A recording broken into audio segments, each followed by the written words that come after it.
Hello everyone. My name is Soumya Garg and today I am going to discuss about Applied Physics 2.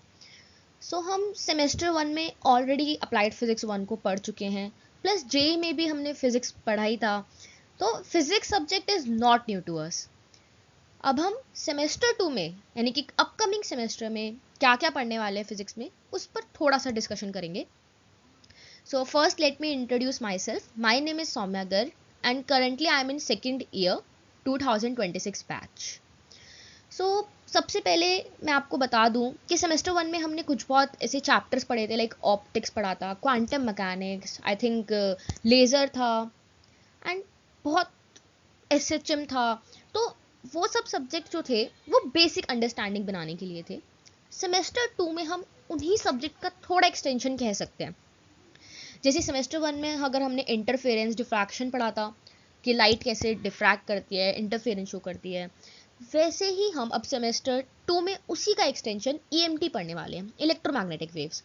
Then हमने quantum mechanics थोड़ा सा semester 1 में देखा था, तो अब हम थोड़ा सा टाइम और स्पीड का चस्का ऐड कर देंगे और उसी चीज़ को थोड़ा और मज़ेदार तरीके से पढ़ेंगे।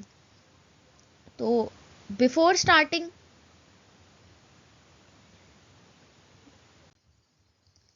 स्टार्टिंग गाइडेंस मैं आपको पहले ही बता दूँ, आप में से बहुत लोग यहाँ पे सोच रहे होंगे कि आफ्टर वीडियो देख के हम कॉलेज में अच्छी CGPA ले आएंगे। Most of the person CGPA focused रहते हैं, but believe me, don't look for the goal, just enjoy the path. अगर आप CGPA का सोच कर करने वाले हैं तो आप ये सब्जेक्ट की ना एंजॉयमेंट खो देंगे, इसको एंजॉय नहीं कर पाएंगे। तो सबसे पहले मैं ये कहूँगी कि जो सब्जेक्ट, हाँ, क्योंकि हम ऐसा सोचते हैं कि जो सब्जेक्ट हम थ्योरी में पढ़ रहे हैं उसका प्रैक्टिकल का एप्लीकेशन नहीं है, पर ऐसा नहीं है। जब हम आगे थोड़ा सा बड़ा होंगे, यानी कि थर्ड सेमेस्टर में भी इवन है, हम एक सब्जेक्ट पढ़ते हैं मटेरियल साइंस, उसमें कुछ बहुत ऐसे टॉपिक्स आते हैं जो अभी करंटली रिसर्च में ही हैं। तो हम वो टॉपिक्स पढ़ रहे होते हैं जिसका आपको कहीं पे कंटेंट नोट्स कुछ भी नहीं मिलने वाला। तो ऐसे सब्जेक्ट्स को टैकल करने के लिए आपको खुद में पहले तो ये एबिलिटी डेवलप करनी होगी कि आप बुक्स पढ़ें, रिसर्च पेपर्स पढ़ें, खुद से थोड़ा सा एक क्यूरियोसिटी जो होती है, खुद से हमारे को एक्सप्लोर करने की हैबिट डालनी पड़ेगी।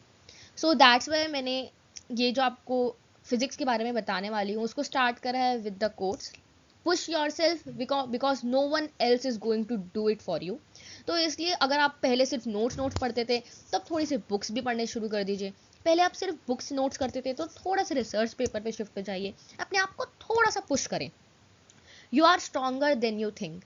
तो ऐसा नहीं है कि तुम नहीं कर पाओगे, मन में फील आता है कि इट्स मतलब नहीं हो पाएगा, लेकिन अगर तुम शुरू करोगे तो हो जाएगा ना। मोस्ट ऑफ द पर्सन होंगे जिनके सेमेस्टर 1 में अच्छे भी आए होंगे फिजिक्स में, और कुछ बहुत लोग होंगे जो थोड़ा सा पीछे रह गए होंगे, लेकिन कोई टेंशन की बात नहीं है, बिकॉज मार्क्स ये डिफाइन नहीं करता कि आप उस सब्जेक्ट में कैसे हो। जो लोग थोड़ा सा पीछे भी रह गए हैं, शायद उनके कुछ बहुत कंसेप्ट नहीं सही रह गए होंगे, तो उसको दोबारा रिविजिट करेंगे एंड बिलीव मी, सेमेस्टर 2 में तुम बहुत अच्छा करने वाले हो। तो बिफोर स्टार्टिंग कि क्या क्या आपको फॉलो करना है, क्या नोट्स, क्या क्या जर्नी रहने वाली है, लेट्स डिस्कस सिलेबस। सबसे पहले हम EMT यानी कि यूनिट सॉरी सबसे पहले हम सेमेस्टर 2 का सिलेबस डिस्कस करते हैं। तो मैंने जैसे कि यहाँ पे लिखा हुआ है कि सेमेस्टर 1 में हमने क्या क्या पढ़ा था, optics, SHM, quantum physics, laser. तो अब देखो यहाँ पे जैसे ऑप्टिक्स था, तो ऑप्टिक्स में हमने इंटरफेरेंस एंड डिफ्रैक्शन पढ़ा था। वैसे ही अब हम यहाँ पे इलेक्ट्रोमैग्नेटिक थ्योरी पढ़ने वाले हैं, जो उसका थोड़ा सा एक्सटेंशन है। अब मैं कह सकती हूँ कि जो सॉलिड स्टेट फिजिक्स है वो इन 4 यूनिट्स में से थोड़ी सी हार्ड साइड पे रहती है। हार्ड साइड मतलब इस यूनिट पे थोड़ा सा ज़्यादा फोकस आपको करना पड़ेगा, और इसका रीज़न भी मैं बताती हूँ क्यों ये बच्चों को यानी कि आप सबको ज़्यादा हार्ड लगती है। देन आते हैं क्वांटम फिजिक्स, जैसे कि हमने सेमेस्टर 1 में पढ़ा था, वैसे ही अब आया है आपका STR यानी कि स्पेशल थ्योरी ऑफ रिलेटिविटी। जो यानी कि क्वांटम फिजिक्स में आप बेसिक बेसिक फिनोमिनाज ही जान रहे थे, लेकिन STR में आप पूरे स्पीड को और टाइम को एकदम मर्ज कर देंगे, उनका रिलेशन जानेंगे। बहुत ब्यूटीफुल चैप्टर है। हमने देन जेई के टाइम में भी एक चीज़ पढ़ी थी कि मास जो होता है, जैसे जैसे हम स्पीड से मूव करते हैं हमारा मास इन्फिनाइट को अप्रोच करता है। आप भी लाइक कि क्या मास कैसे इन्फिनाइट अप्रोच कर सकता है, तो उसी चीज़ की डेरिवेशन इवन तो हम यहाँ पर इस यूनिट में करने वाले हैं। बहुत डिटेल से वो जो ब्यूटीफुल फॉर्मूला मास के बीच में बन के आता था जो हम ऐसे पहले सिर्फ समझ लेते थे, उसको एनालाइज करने वाले हैं। तो इट्स वेरी गुड चैप्टर और बहुत छोटा चैप्टर है, 4 यूनिट्स में से third fourth unit is very small, छोटी यूनिट है। Then fourth unit is sensors. तो जैसे कि हमने लेजर पढ़ा था फर्स्ट सेम में, उसी लेवल की डिफिकल्टी का सेंसर्स है। और सेंसर्स का भी बहुत प्यारा एप्लीकेशन है। अगर आपको फ्यूचर में IoT इंटरनेट ऑफ थिंग्स करनी होगी तो आपको सेंसर्स की नॉलेज होनी चाहिए। जो भी सर्किट आप अपने अराउंड देखते हो, जो सेंस करते हैं कि एनवायरनमेंट में क्या चेंज हो रहा है, और फिर हमारे को अलाउ करते हैं कि हम उस चेंज को एनालाइज करके कुछ ना कुछ डेवलप कर सकें, वो सब हम सेंसर्स में पढ़ने वाले हैं। This is also very beautiful chapter.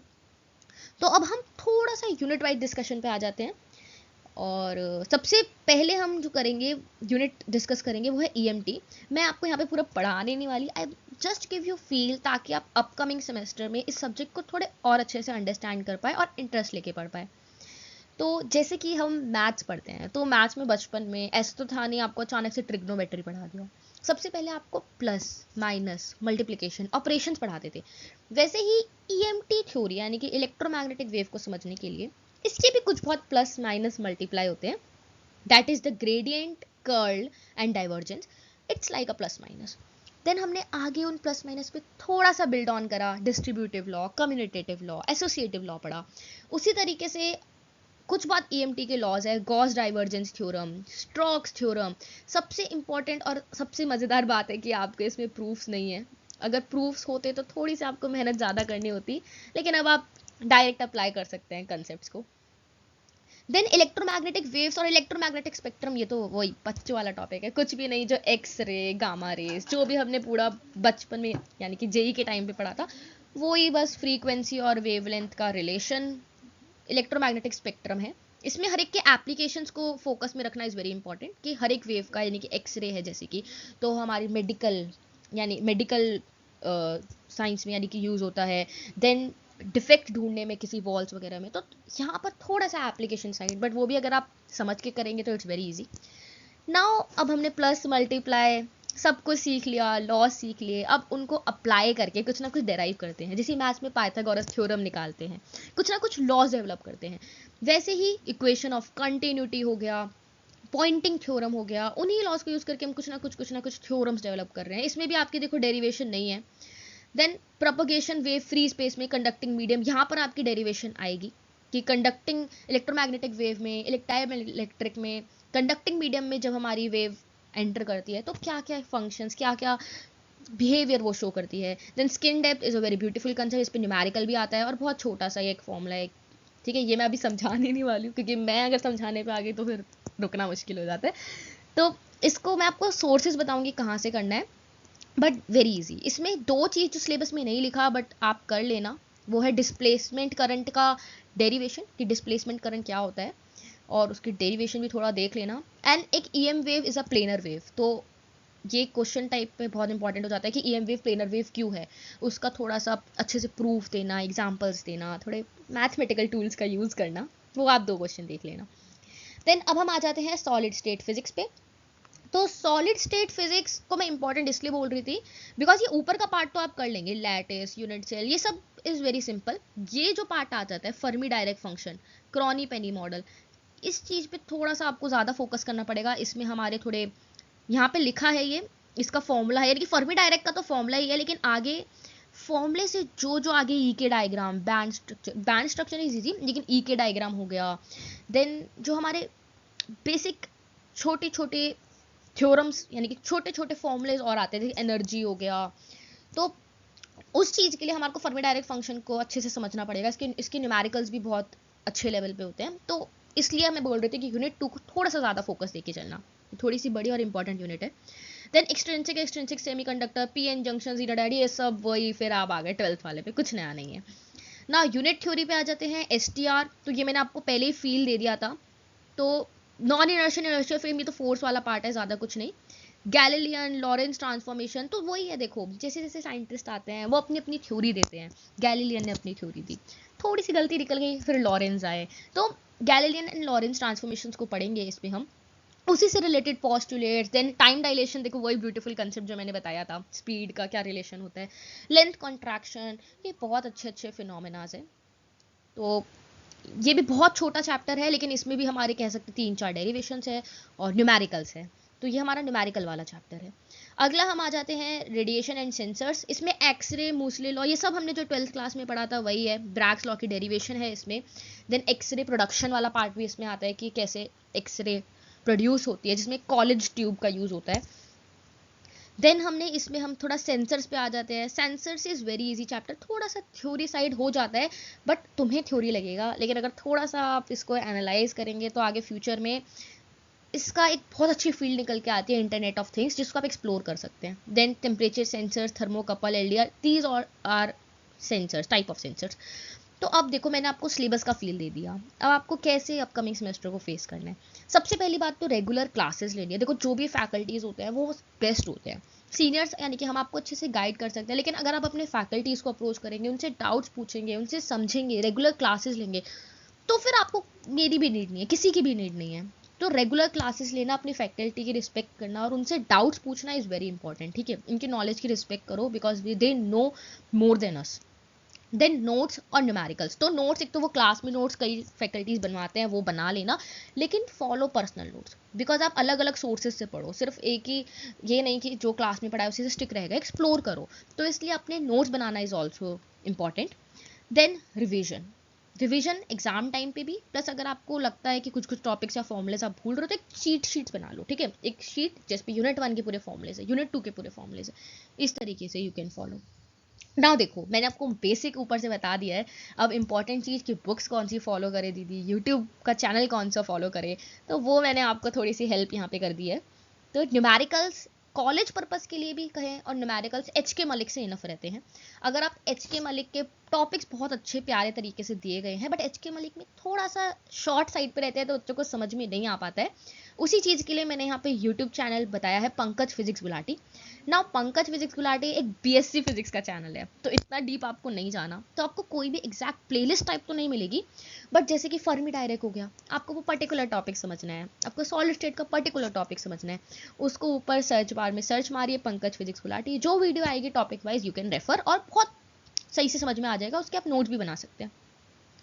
बाकी कॉलेज पर्पस के लिए या किसी भी चीज़ के या न्यूमेरिकल्स के लिए एच के Malik is more than enough. But हाँ, मैं आपको बोल चुकी हूँ कि आप दूसरे लोगों से अलग कैसे बनेंगे, अगर आप भी सेमेस्टर की वही बुक्स पढ़ रहे हैं, वही चीज़ें कर रहे हैं, तो आप में वो नया सीखने का, एक्सप्लोरेशन का, या अपने आप को पुश करने का जज्बा कहाँ से आएगा। उसके लिए अंडरस्टैंडिंग बेसिस पे मैंने यहाँ पे 2 बुक रेफर करी है। एक तो है DJ Griffith. DJ Griffith electromagnetic wave की एक नॉर्मलाइज स्टैंडर्ड बुक है, ठीक है। स्टैंडर्ड बुक्स मतलब उस पर्टिकुलर टॉपिक पे कितना एक्सप्लोरेशन, कितना रिसर्च या क्या क्या अब तक हुआ है, पूरी एक book devoted to electromagnetic waves. तो D J Griffith you can follow. Then Puri and Babbar, ये हमारी सॉलिड स्टेट फिजिक्स के लिए you can refer. Solid state physics की एक स्टैंडर्ड बुक है। बाकी देखो, कॉलेज पर्पस के लिए हो अभी तो आप एच के मलिक, ठीक है, एच के मलिक फॉलो करो, ठीक है, बट फ्यूचर पर्सपेक्टिव से ये दोनों book is very important. Plus छोटा सा डाउट आता है जो कहीं और नहीं मिल रहा है, तब भी ये दोनों बुक्स आर वेरी गुड। तो यहाँ पे मैंने आपको चैनल एंड बुक्स के बारे में बता दिया है ना। अब भाई ठीक है, मैं वीडियो बना रही हूँ तो कुछ ना कुछ नया डालूंगी। तो here is the master tips for you all. सबसे पहले तो यार मैं आपके पूरे टाइम को 3 भागों में बांट देती हूँ, कॉलेज वाला पार्ट, होम वाला पार्ट और एक ड्यूरिंग एग्जाम, ठीक है। इन 3 टाइम पे स्टडी हो सकती है ना।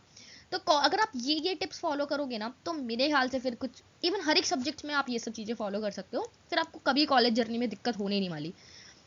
कॉलेज के टाइम पे ना एक सेपरेट नोटबुक बनाओ पर्सनल नोट्स के लिए, यानी कि क्लास के जो नोट्स लिखवा रहे हैं, ठीक है, एक नोटबुक बनाओ जो क्लास के नोट्स लिख रही हो, पर एक पर्सनल नोटबुक, जैसे कि मैंने आपको बताया ऊपर आप पंकज फिजिक्स गुलाटी या एच के मलिक से पढ़ोगे, उसके एक्स्ट्रा टॉपिक्स आएंगे, उसका नया एक्सप्लोरेशन आएगा। तो उसके लिए एक अलग से अपनी नोटबुक होनी चाहिए, जहाँ आप यूनिट 1 खुद से पढ़ रहे हो, एक्सप्लोर करने वाली चीज़ें भी लिख रहे हो। तो कॉलेज के टाइम पे भी एक सेपरेट नोटबुक्स या पर्सनल नोट, कॉलेज के लिए तो देखो मैं पर्सनली बताऊँ तो मैं एक ही नोटबुक लगा लेती हूँ, कोई दिक्कत नहीं है, लेकिन घर जाके उसको डिवाइड कर दो अगर नीड हो, ठीक है। यानी कि सब्जेक्ट है, मैथ्स के लिए आप प्रैक्टिस नोटबुक बनाओगे, फिजिक्स के लिए भी एक अलग से नोटबुक बना लो जहाँ पे आप न्यूमेरिकल सॉल्व कर रहे हो, और सेपरेट पर्सनल होना चाहिए। देन रेगुलर क्लासेस लेना इज वेरी इंपॉर्टेंट कॉलेज के टाइम। और जो भी डाउट आपको कॉलेज के टाइम, लाइक कोई फैकल्टी तुम्हें कुछ पढ़ा रहा है एट द स्पॉट, बहुत सारे डाउट आते हैं माइंड में, तो ये मत सोचो कि हम नहीं पूछेंगे, पूछो, ठीक है, उन्हें अच्छा लगता है आंसर करके। तो मेरे ख्याल से ना, अगर आप अपने डाउट्स को अपने साथ रखोगे तो फिर वो एक सही प्रैक्टिस नहीं है, वो एग्जाम में भी दिखेगा, ये नहीं सही है। तो इसलिए रेगुलर क्लासेस लो और एट द स्पॉट क्लास में जो डाउट आ रहा है वो एट द स्पॉट क्लियर कर लो।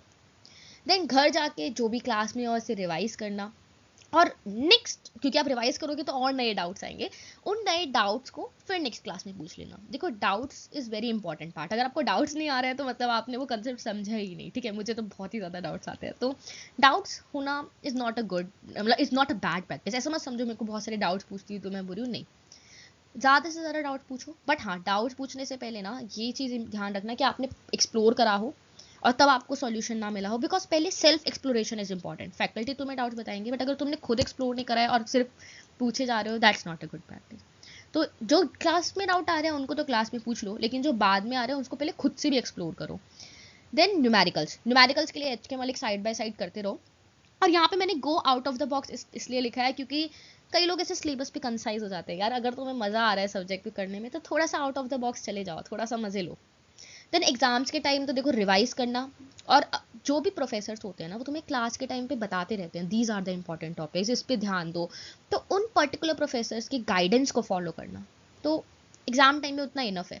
देन प्रीवियस ईयर देखना, यहाँ प्रीवियस ईयर में ये शो नहीं हो पा रहा है लेकिन मैंने लिखा था कि 2 से 3 साल, यानी कि पिछले 2 से 3 साल की PYQ करना इज ठीक है, सही है।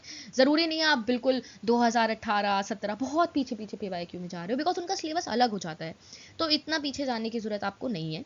तो पिछले 2-3 साल के कर लो, इट्स इनफ। और नहीं भी करते हो तो देखो कॉन्फिडेंस होना चाहिए जितना तुमने पढ़ा है, ठीक है। अगर तुम कॉन्फिडेंस नहीं है तो PYQ is very good source जहाँ से तुम इंस्टेंट कॉन्फिडेंस ले आते हो। तो नाउ मेरे ख्याल से तुम सेमेस्टर 2 के लिए बिल्कुल रेडी हो, और तुम बहुत अच्छे से अब सेमेस्टर 2 को हैंडल कर सकते हो। और ये जो मैंने तुम्हें गाइडेंस दी इसको खाली सेमेस्टर 2 या फिजिक्स सब्जेक्ट के लिए मत रखना, पूरे through out the life, through out the college journey apply करना। और हाँ, एक बात और, ये जो मैंने बातें लिखी है क्या लगता है मैं सारी फॉलो कर पाती हूँ? नहीं, क्योंकि कई बार तुम्हारी क्लास मिस हो जाती है, कई बार तुम डेली रिवाइज नहीं कर पाते, बट कोई प्रॉब्लम नहीं है। यू आर नॉट कि तुम सब कुछ ही अचीव कर लो, अगर नहीं भी होता है इट्स ओके, बट ट्राई कि तुम, जैसे तुमने ये गोल रखा तो ये तो नहीं है कि तुम, हाँ ठीक है गोल तक नहीं पहुंच पा रहे हो, लेकिन ट्राई कि तुम एटलीस्ट यहाँ तक पहुंच पाओ, एक अप्रोच कर पाओ। एक थोड़ी थोड़ी स्लो स्लो ग्रोथ करोगे ना तो एक ना एक सेमेस्टर तो लाइक तुम सेकंड सेम में नहीं कर पाए, आगे चलोगे, 5th 6th 7th 8th कभी ना कभी तो उस चीज को अचीव कर ही लोगे। तो अपने आप को पुश करो, ठीक है, कंफर्ट जोन से बाहर निकलो, तो ये सब चीजें अचीवेबल है। तो सोर्सेज हो गया। अब देखो, इन शॉर्ट में थोड़ा सा समराइज करूँ तो रेगुलर क्लासेस लेना, जो क्लास में पढ़ाया है उसको रिवाइज करना, नोट्स वगैरह जो प्रोफेसर्स देते हैं उन नोट्स को पढ़ना, या फिर जो यूट्यूब चैनल और HK मलिक में टॉपिक्स हैं वहाँ से भी नोट्स बहुत अच्छे बन जाते हैं। देन कई वेबसाइट पे तुमको, जैसे IGDT रिसोर्स, पहले तो थैंक यू IGDT रिसोर्स मुझे अपॉर्चुनिटी देने के लिए कि मैं यहाँ पे आप लोगों से कनेक्ट हो पा रही हूँ। IGDT रिसोर्स पे अच्छे नोट्स प्रोवाइड करता है, वहाँ से यू कैन फॉलो। और पूरा इसी चीज को फॉलो करके और एग्जाम टाइम में कम स्ट्रेस लेके PYQ करके you are all set now. अब you are all set now, so all the best for your second semester and your future, not only for second sem. तो आप life में बहुत अच्छा करने वाले हो, सो बी पॉजिटिव और जो भी चीज़ें बताइए उनको अच्छे से फॉलो करना। Thank you.